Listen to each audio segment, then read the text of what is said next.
Alderman Dietrich Leggett was going to be here this morning. Unfortunately, he cannot. So I'll read the statement. Good morning. I'm honored to be joined here this morning with Alderman Nick Palumbo and Alderwoman Wilder Bryan. I'm proud to stand up here with two people who work hard and tirelessly for their community.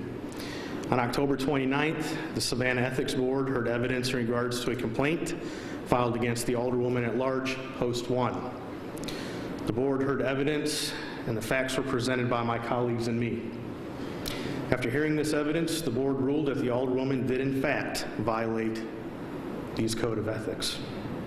The verbal abuse and attacks on other council members continued, and it continued in the public eye.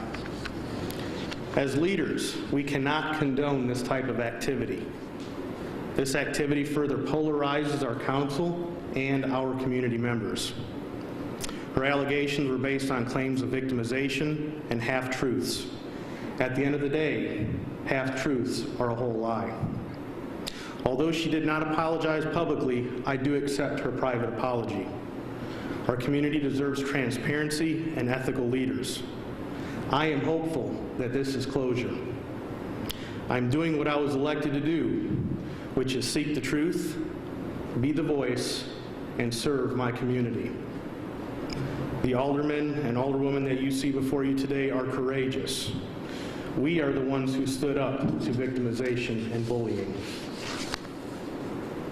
We don't always have to agree, but we can be civil and we can be respectful. It was Nelson Mandela who said, "Our differences are our strength as a species and as a world community." It is time to get back to work for our community and for my community. Thank you, and may God bless each of you. I would like to now introduce Alderman Nick Palumbo. And we gotta fix it up here.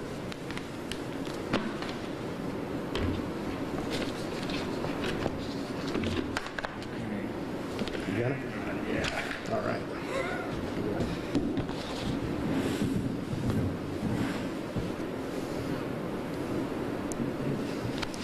Good morning.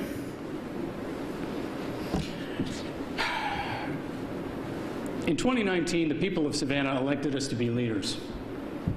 Together, we swore an oath that we would well and truly perform the duties of our office to the best of our ability and skills, and to be in the best interest and welfare of our city without fear. And we're here to put our feet to the fire and do that today. We unanimously adopted a new code of ethics when we entered office. And part of that was a duty for each of us that when we see a violation, we report it.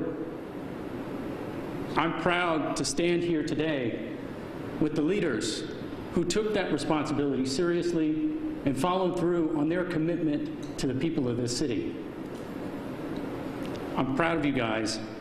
Alderman Curtis Bertie, Alderman Dietrich Leggett, Alderwoman Linda Wilder Bryan, they had the courage and that intestinal fortitude to step up to the plate, not just when it was easy, but because it was hard.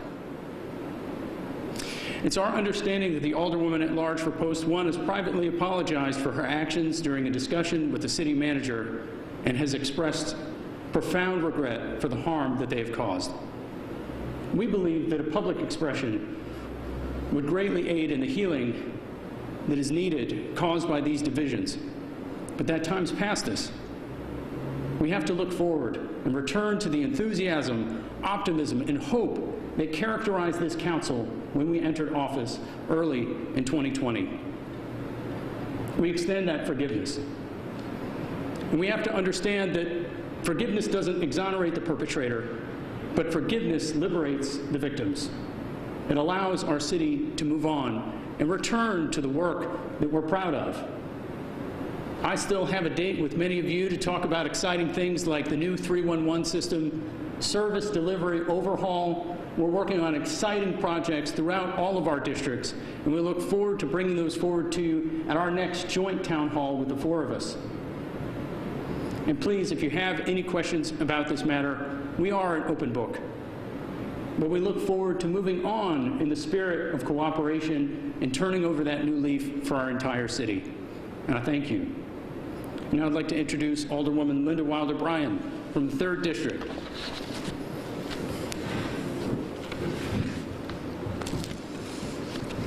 Good morning.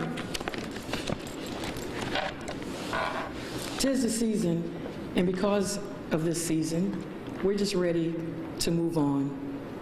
I believe that we've did our part to push forward through these murky waters of polarization and unwarranted victimization.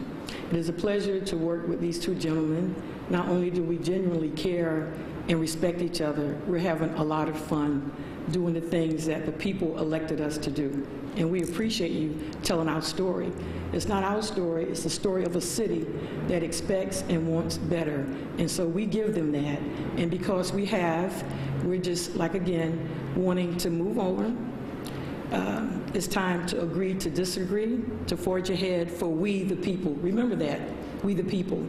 It's the holidays, it's a pandemic, and people are wanting to get as much joy as they can. And so we start where we are, and it's just an awesome and humbling task to stand in these chambers that we haven't been in since March. We just want to get back to as normal as it can be.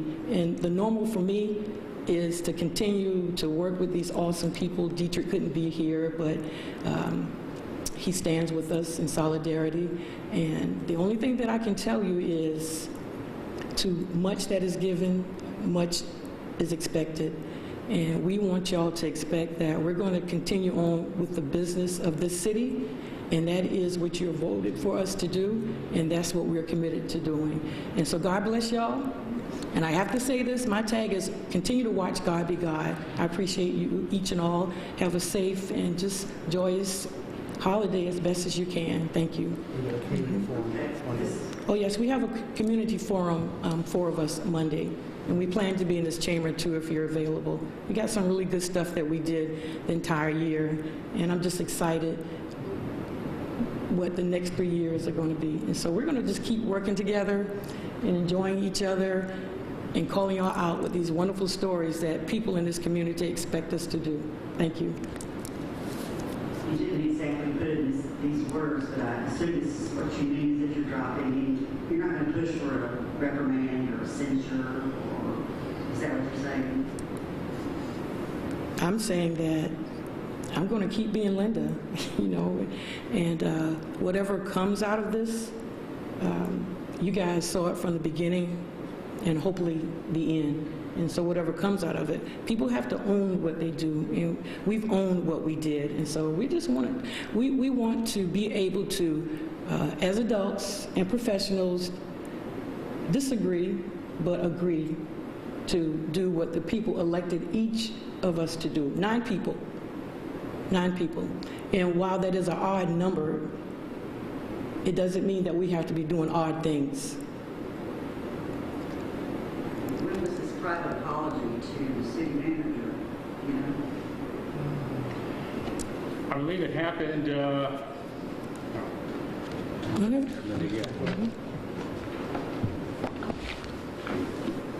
Was it after the last meeting when the item was on the agenda? I believe so. It's our understanding that this has been an ongoing conversation with the city manager. We were hopeful that with enough time that those actions would be made public to bring closure for everybody in the city. But we know how difficult of a position that is, but it's our duty to extend that forgiveness and to help the city move on. You know, the 4 of us followed through on our duty, and no matter what happens, a unanimous decision was made by an independent governing body which has the responsibility to look over our code of ethics. So nothing will change that. But we felt that it was the best thing to do to extend that forgiveness, help the city move on. Have you extended it in person to Ms. Gibson-Carter, or is this? We felt the best thing to do. This has been a very public process from the beginning, you know, and quite an unusual one. You don't exactly know what to expect when you put your name on that dotted line. But everything that you've seen play out in the public, that's what you see is what you get. We felt that this would be the best thing to do to bring closure to it. So can we expect to see this on a future agenda as far as the reprimand that you go back to?